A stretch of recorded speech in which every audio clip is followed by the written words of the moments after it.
ଭାଇ ଆପଣ ପରିଚୟ ଦେବେ ଆଉ ଯେଉଁ ବକ୍ରେଶ୍ୱର କ'ଣ ବିଶେଷତ୍ୱ ରହିଛି ସେ ଜଣେଇବେ। ମୋ ନାଁ ଅଭିମନ୍ୟୁ ବାରିକ, ମୁଁ ବକ୍ରେଶ୍ୱରଙ୍କ ସେବକ।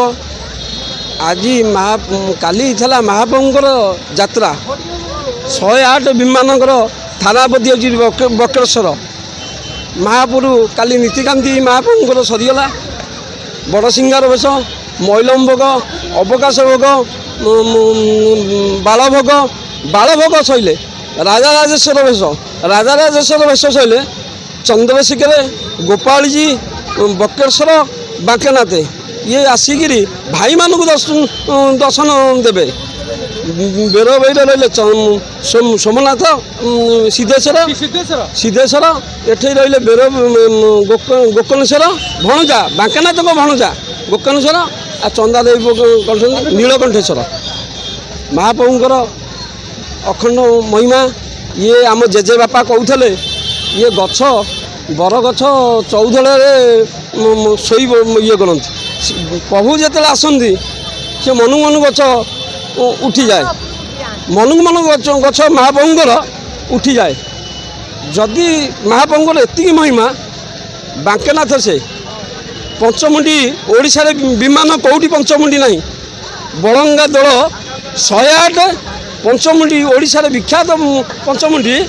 108 ଜଣ ହେଲେ ସେ ବିମାନକୁ କାନ୍ଦଉଛନ୍ତି। ମହାପ୍ରଭୁଙ୍କର ଏତିକି ମହିମା। ଗୋଟେ କିଏ ଯାଚନା ଦେଲା, ସେ ଯାଚନା ବକ୍ରେଶ୍ୱର ବାଙ୍କନାଥଙ୍କ ନାଁ କହିଲେ ସେ ତା ପୁଣ୍ୟ ଇଏ ହେବ। ମହାପ୍ରଭୁଙ୍କର ଅଖଣ୍ଡ ମଣ। ପୁରୀରେ ରହିଲେ ଲୋକନାଥ, ବଳଙ୍ଗାରେ ରହିଲେ ବାଙ୍କନାଥ।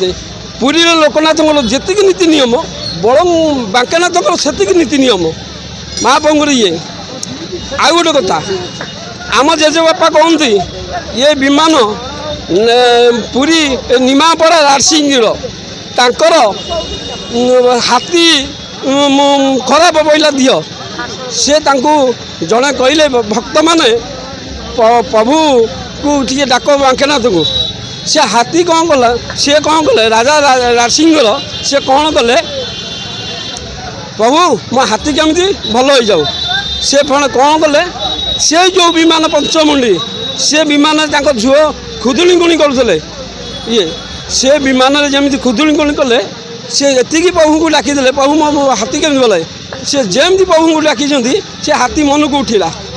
ଆସିକିରି ପ୍ରଭୁଙ୍କୁ ଦର୍ଶନ କଲା, ଭୋଗରାଗ କଲା। ମହାପ୍ରଭୁଙ୍କର ଆସିକି କହିଲେ, ପ୍ରଭୁ ମୁଁ ଏ ବିମାନ, ଆପଣ ଏ ବିମାନରେ ଯିବେ ଯାତ୍ରା କରିବାକୁ, ନବଯାତ୍ରା କରିବାକୁ। ଭାଇମାନଙ୍କର ସାଙ୍ଗରେ ଏ ପଞ୍ଚମୁଣ୍ଡି ବିମାନ 108 ଜଣ ହେଲେ ସେ ବିମାନକୁ କାନ୍ଧେଇବେ। ଯେଉଁ ହରି ଓ ହରଙ୍କର ଯେଉଁ ଭେଟ, ଆମର ହରି ହେଲେ ଆମର ବିଷ୍ଣୁ, ହର ହେଲେ ମହାଦେବ। ତାଙ୍କ ଯେଉଁ ଭେଟକୁ ଆପଣ ନେଇକି କି ବାର୍ତ୍ତା ରଖିବେ? ହରିହର ଭେଟ କାଲି ପଡ଼ୁଛି। ଭାଇ ଭଣଜା ସାଙ୍ଗରେ, ହର ସାଙ୍ଗରେ ହରି ଭଣଜାକୁ ଛାଡ଼ିବେ ଚନ୍ଦାଦେବୀପୁର, ବାଲୁଙ୍କେଶ୍ୱର, ଏଠା ଆମର ଗୋକର୍ଣ୍ଣେଶ୍ୱର ଛାଡ଼ିବେ ଭଣଜାକୁ। ଏଠି ଭଣଜାକୁ ନୀତି ନିୟମ ଛାଡ଼ିକିରି ଯିବେ ସିଦ୍ଧେଶ୍ୱର। ଏଇଟା ଆମର ବେରଭାଇ ସିଦ୍ଧେଶ୍ୱର, ବଡ଼ ଭାଇ ସେ ବାଙ୍କନାଥଙ୍କର ବଡ଼ ଭାଇ ସିଦ୍ଧେଶ୍ୱର। ଇଏ ଯାଇକିରି ଭୋଗ ଖାଇ, ବଡ଼ ଭାଇ ଭୋଗ ଖାଇକି ଯିବେ, ସାନ ଭାଇ ଭୋଗ ଖାଇବେ। ସାନ ଭାଇ ଭୋଗ ଖାଇକିରି ପୂର୍ବ ମୁଖ କରିବେ ସାନ ଭାଇ, ଉତ୍ତର ମୁଖ କରିବେ ବଡ଼ ଭାଇ। ଉତ୍ତର ମୁଖ ଦେଇ ଭାଇ ସାଙ୍ଗରେ ଭାଇ ମେଳନ କରି ତଥା ସମ୍ମାନରେ କାହାଳି, ମଶାଲ, ଘଣ୍ଟ, ଛତି ଏ ସବୁ ଇଏ ହେଇ ମହାପ୍ରଭୁଙ୍କର ହରିହର ଭେଟ ହେବେ। ଚନ୍ଦନ ପୋଖରୀ, ବାଙ୍କନାଥଙ୍କର ଗୋଟେ ଚନ୍ଦନ ପୋଖରୀ ଅଛି। ବାଙ୍କନାଥଙ୍କର ବଡ଼ ବେଶ ହେଉଛି ରାଜାରାଜେଶ୍ୱର ବେଶ। ଜମିଲା ଦିନ ଚନ୍ଦନ ଲାଗି ଗୋଟେ ଭଉଁରୀ ଯାତ୍ରା ହେଉଛି। ଶ୍ରୀକ୍ଷେତ ଭଉଁରୀ ହେଲା ପୁରୀ, ଉତ୍ତର ଭଉଁରୀ ହେଉଛି ବଳଙ୍ଗା। ଇଏ ପରମ୍ପରା। ଇଏ ଚନ୍ଦନ ଲାଗି, ବଡ଼ ଚନ୍ଦନ ଲାଗି ଏବେ ଭଉଁରୀ ଦିନ ଆମର ଯେଉଁ ଗୋଡ଼ଟା ଟିକେ ଭଲ ନାହିଁ। ଆଉ ଆମ ପ୍ରଭୁଙ୍କର ଯେଉଁଦିନ ଜମିଲା ରାଜରାଜେଶ୍ୱର ବେଶ ହେବେ। ମହାପ୍ରଭୁ ସେଦିନ ସବୁ ନୀତିକାନ୍ତି କାମ ଛିଣ୍ଡେଇ ସବୁ ଭାଇମାନଙ୍କୁ ଗଣେଶ, କାର୍ତ୍ତିକେଶ୍ୱର ଯେଉଁ ଭାଇ ଇଏ କରିକିରି ସମତି ଆସିକିରି ବିଜୟମାନ ହେବେ। ये जो आमर जो बांकेनाथ दोल এটা केते वर्ष पुराना होनी आज सी आम कही पारूनु सी 100 वर्ष आम जेजेबापा कले 100 वर्ष निमापड़ा राजसिंह ताकू ताकू ये करते हाथी भल होगा प्रभु प्रभु ये बांकेनाथ प्रसिद्ध देवता बांकेनाथ जी नियम कर सी हईराण ये हूँ महाप्रभुଙ୍କର ଏତିକି नीति नियम नीतिकांदी काली महाप्रभुଙ୍କର जो पहली यात्रा है 3टा दिन 3टा महाप्रभुଙ୍କର बेश आरंभ है 10टा 10:30 बेलू महाप्रभुଙ୍କର बेश सरीगला महाप्रभुଙ୍କର जो बेश सरीगला महाप्रभुଙ୍କର बड़ सिंगार बस महिला मंबक अवकाश भोग ताकर पखाल अदा पखाल भोग हो महाप्रभु राजराजेश्वर बेश हो महाप्रभु पहंडी विजय हे आगु चंद्रशेखर गोपाल जी सी पहंडी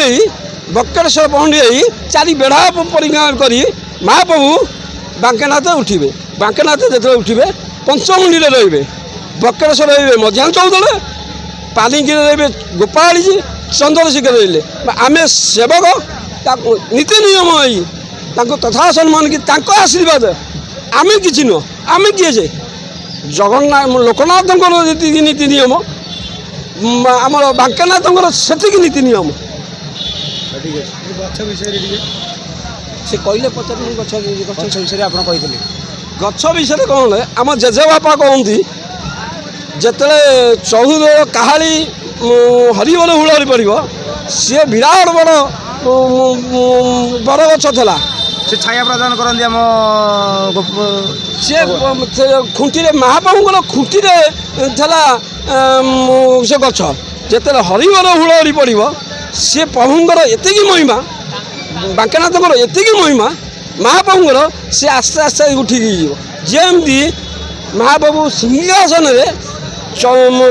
खुंटी नागी हे से 14 भितर से गछ ये हम जिते हरिबोल बेट को ये हे महाप्रभु से हरिबोल हुलहुली पड़ी से गछ आस्ते आस्ते दे ये विख्यात महिमा से वृक्ष अच्छी ना नहीं से गछ वृक्ष बुढ़ा होकर विसर्जन होगा से वृक्ष विसर्जन होगा केबेकार घटना है आप जो आज कहले ये हजार हजार वर्ष ये आम देखनु मो निजे कथा कहूँ मो गोड़ आज 5 वर्ष 8-10 वर्ष है मो अक्षम मो गोड़ चली पारुनी मो महाप्रभुଙ୍କର मु सेवक गोटे मु महाप्रभुଙ୍କର मुझे प्रभु आपण पाखे मुझे खाली मसाला धरी पारिनी मु गोटे सेवकटी मो गोड़ सबुदिन छोटेकिनी चपल पिंधि पारुनी मुझे पद महाप्रभु डाकिली मु काली से पचारतु गोटे सेवक भाई पचारतु मुझे काली मो गोड़ किसी है मसाला किसी है से महाप्रभुଙ୍କର एतिकी महिमा कहली लोकनाथ जी नीति नियम बांकेनाथ को से जगन्नाथ नीति नियम जी बांकेनाथ को से नीति नियम राजराजेश्वर महाप्रभु बेश भी सिंहासन विजय हंत ठीक अच्छे धन्यवाद रत्नकल्पजलंग परसंगवरा भृत्यस्ता प्रसन्नं चरमासनस्तुमस्तास्तुतमवरगणै प्रतिवास पिनाकं विश्वाद्य विश्वबन्ध्यं निखिलवयहरं पञ्चवक्रं त्रिनेत्रं संख्ये द्वावमतिवसुन्दरतनु शार्दूलचरमाम्बरं कालव्याळकराळभूषणधरं गङ्गाशशाङ्कप्रियमं काशिकाशिशकल्मषकशवनं कल्याणकल्पद्रुमं नौमीड्यं गिरिजापति गुणनिधि कन्दर्पः शंकर ए मो ना हूँ रामचंद्र पंडा आम घर बालिगाँ आम ये हारारी 25 वर्ष है रही तेणु प्रभुंर लीला ये जो हो प्रभुंर लीला रे ये हेले बालुंकेश्वर देव बालुंकेश्वर विग्रह चंद्रशेखर देव आसुँच विग्रह आगे गोपीनाथ देव आमर आउ जड़े आउ पालिकी मुख्य देवता होती बक्रेश्वर देव तेणु बक्रेश्वर देव निमंत्रण दियंती सब प्रत्येक वर्ष निमंत्रण देले माने बहुत जाक जगमगरे आसती बहुत टंका 5 लाख टंका खर्च हुए 5 लाख टंका खर्च करी ये माने एठिकी आसती एठी आसी प्रभुंकर पंचमेलार ये जो पंचुदल पहुँची करी ये आज आसिले काली आसिले आज रे काली आज बाणमरा सर କାଲି 12ଟା ବେଳକୁ ପ୍ରଭୁଙ୍କ ସାଙ୍ଗରେ ହରିହର ଭେଟ ହେବେ। କାହା ସାଙ୍ଗରେ ନା ବକ୍ରେଶ୍ୱର ଦେବଙ୍କ ସାଙ୍ଗରେ। ବକ୍ରେଶ୍ୱର ଦେବଙ୍କ ସାଙ୍ଗରେ ବକ୍ରେଶ୍ୱର ଦେବ ଗୋକର୍ଣ୍ଣେଶ୍ୱର ଦେବ ଦିହେଁ ଯାଇକି ଇଏ ବାଲୁଙ୍କେଶ୍ୱର ଦେବ ଗୋକର୍ଣ୍ଣେଶ୍ୱର ଦେବ ଦିହେଁ ଯାଇକି ବକ୍ରେଶ୍ୱର ଆଉ ବକୁଳେଶ୍ୱରଙ୍କ ସାଙ୍ଗରେ ଭେଟ ହେବେ। ଭେଟ ହେଲା ପରେ ଯାଇକିରି ଇଏ ଯିବେ ହେଲା। ଇଏ ହେଲେ ୟାଙ୍କର ହେଉଛି ଇଏ ହେଉଛି ବିଶେଷତ୍ୱ। ଇଏ ହେଲା ବିଶେଷତ୍ୱ କ'ଣ ନା ପ୍ରଭୁଙ୍କର ସାଙ୍ଗରେ ଇଏ ବାଲୁଙ୍କେଶ୍ୱର ଦେବ ଗୋକର୍ଣ୍ଣେଶ୍ୱର ଦେବଙ୍କର ସଂଯୋଗ ଅଛି। ସଂଯୋଗ ରହିବାରୁ ଏମାନେ ହରିହର ଭେଟ ହେଉଛି। କିନ୍ତୁ ଆଉ କାହା ସାଙ୍ଗରେ ଠିଆ ହେଇ ଭେଟ ନାହିଁ। ସମସ୍ତେ ଆସିବେ ଖୁଣ୍ଟି ଉପରେ ଭେଟ ହେବେ, କିନ୍ତୁ ଏମାନେ ଠିଆ ହେଲେ ଭେଟ ହେବେ। ହରିହର ଭେଟ ବୁଲିବେ କନକ ବେଦୀ ଚାରିପଟ, ତାପରେ ଯାଇକି ହରିହର ଭେଟ ହେବେ। ସେଟା କାଲି କେତେବେଳକୁ? କାଲି 12ଟା ବେଳକୁ ହେବ। 11ଟା 12ଟା ଭିତରେ ହେବ। 11ଟା 12ଟା ଭିତରେ ପନ୍ତି ଧୂପ ହେବ। ଏମାନଙ୍କର ପନ୍ତି ଧୂପ ଅଛି। ଏଇ ଯେଉଁ ଏଇ ଦୁଇ ଦଳ, ତାପରେ ଆମର ଏଇ ଗୋକର୍ଣ୍ଣ ଦଳ, ଏ ଦଳ 5 ଦଳ। ଏଠି 5 ଦଳ ନା ୟା ନା 5 ଦଳଙ୍କର 5-6 ଦଳଙ୍କର ଭୋଗ ହେବ। ପନ୍ତି ଧୂପ ହେବ। 5ଟା ପୂଜାରୀ ବସିବେ, ଧୂପ ହେବ। ତାପରେ ଯାଇକି ପ୍ରଭୁଙ୍କର ହରିହର କନକ ବେଦୀ ଚାରିପଟ ଯାକ ବୁଲିବେ। 7 ଥର ବୁଲିବା ପରେ ହରିହର ଭେଟ ହେବ। ଇଏ ଦିଏ ଯାଇକି ଗୋକର୍ଣ୍ଣେଶ୍ୱର ଆଉ ବାଲୁଙ୍କେଶ୍ୱର ମିଶିକିରି ଦିଏ ଯାଇକି ବକ୍ରେଶ୍ୱର ଆଉ ବକୁଳେଶ୍ୱରଙ୍କ ଦିହରେ ଦି ଚଉଦଳରେ ଭେଟ ହେବେ। ଗୋପୀନାଥ ଦେବ ଏଠି ଅଛନ୍ତି। ଆମର ପାଲିଙ୍କି ତାଙ୍କର ବଳଙ୍ଗା ପାଲିଙ୍କି ଅଛି, ସେ ଠାକୁର ଅଛନ୍ତି। ତାପରେ ଗୋପୀନାଥ ଦେବ ଆମର ଅଛନ୍ତି। ସେମାନେ ଆସି ସମସ୍ତେ ଇଏ ପାଲିଙ୍କି ଭେଟ ହେବେ। ଇଏ ଚଉଦଳ ଦି ଚଉଦଳ ଆଉ ସେ ଦି ଚଉଦଳ ଦିଏ ଯାଇକି ଭେଟ ହେବେ। ଇଏ ହେଉଛି ବିଶେଷତ୍ୱ। ଯୋଉ ହରି ଆଉ ହର, ହରି କହିଲେ ଆମର ବିଷ୍ଣୁ, ହର କହିଲେ ମହାଦେବ। ତ ହରି ଆଉ ହରଙ୍କ ସାଥିରେ ଯୋଉ ଭେଟଟା ହେବ ଏଟା ହରିହର ଭେଟ କୁହାଯାଏ। ଏଟା କାଲି ଆୟୋଜନ ହେବ। କାଲି ଆୟୋଜନ ହେବ ପୁରା। ହରି ଇଏ ହେଲେ ହରି, ଇଏ ହେଲେ ହର। ଏ ପାଲିଙ୍କି ହେଲେ ହର, ଏ ପାଲିଙ୍କି ବଳଙ୍ଗା ପାଲିଙ୍କି ହେଲେ ହର, ଗୋପୀନାଥ ପାଲିଙ୍କି ହେଲା ମାନେ ଚନ୍ଦ୍ରାଦୀପରୁ ପାଲିଙ୍କି ହେଲା ହରି। ତେଣୁ ହରି ହର ଭେଟ, ଇଏ ହେଉଛି ହରିହର ଭେଟ। ଇଏ କିନ୍ତୁ ହର କିଏ? ଚନ୍ଦ୍ରାଦୀପରୁ ବାଲୁଙ୍କେଶ୍ୱର ସିଏ ହୁଅନ୍ତି ହର, ଗୋକର୍ଣ୍ଣେଶ୍ୱର ବି ହର। ସିଏ ହର ଭେଟ ହେବେ, କିନ୍ତୁ ହରିହର ଭେଟ ହେବେ। ଇଏ ହରି ଆଉ ହର। ହରି ହେଉଛନ୍ତି ବଳଙ୍ଗା ପାଲିଙ୍କି, ହର ହେଉଛନ୍ତି ବାଳଙ୍ଗା ପାଲିଙ୍କି, ହରି ହେଉଛନ୍ତି ଗୋପୀନାଥ ପାଲିଙ୍କି। ଏ ଦିହେଁ ଯାଇକି ଭେଟ ହେବେ।